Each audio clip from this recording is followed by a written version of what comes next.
Assalamualaikum hürmetli cemaat. Ben 1 minut vaktini alıyorum. Bugün Muhammed Sadık Alım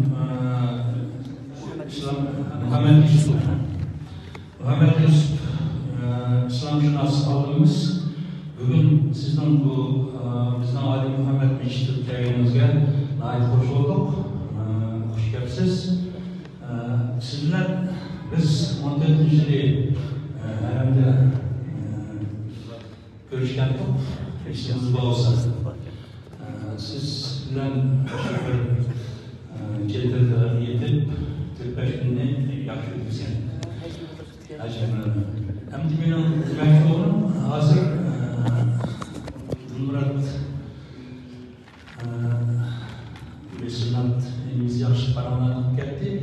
Ben şunu işi nasıl başlamıştık koyayım. Muhammed Yusuf Alım nurg'un kitaplarını yaratıp aldık, kitaplarını okup çıktık. Onun koşup çıkıldığını bizimki Türkiye'deki İstiklal televizyon kanalı var. Şu 19. yıldan 23. yılgacha bo'lgan shu qanaqda pandemiya vaqtida. Shundan bir tumasın. Şu İstiklal televizyonga nurg'un suhbatlarni berdi. Aşağının tanıdığı boyunca şu İslam'daki müstahırlık sorularını bir şey dinle tabinden hepsi kötü. Naydi mezmunluk, naydi adliyetle şu sohbetler bitirdi.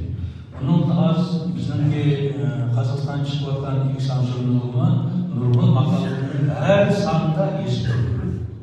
Bizning Uyghur ovozini esittirdi. Nurg'un maqolalarni esittirdi. Yüzden o çok makalını, şu Uyghur Ovası, şu İhsan jurnallarında bilirdi. Onu okuturlar bizden, canlı okuyan boşuna mümkün.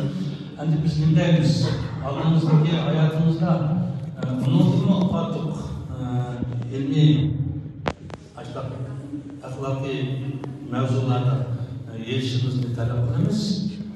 Ömrümüz uzak olsun, işimize tutuklar dileriz. Hayatımızda bereket yaşayalım. Rahmet.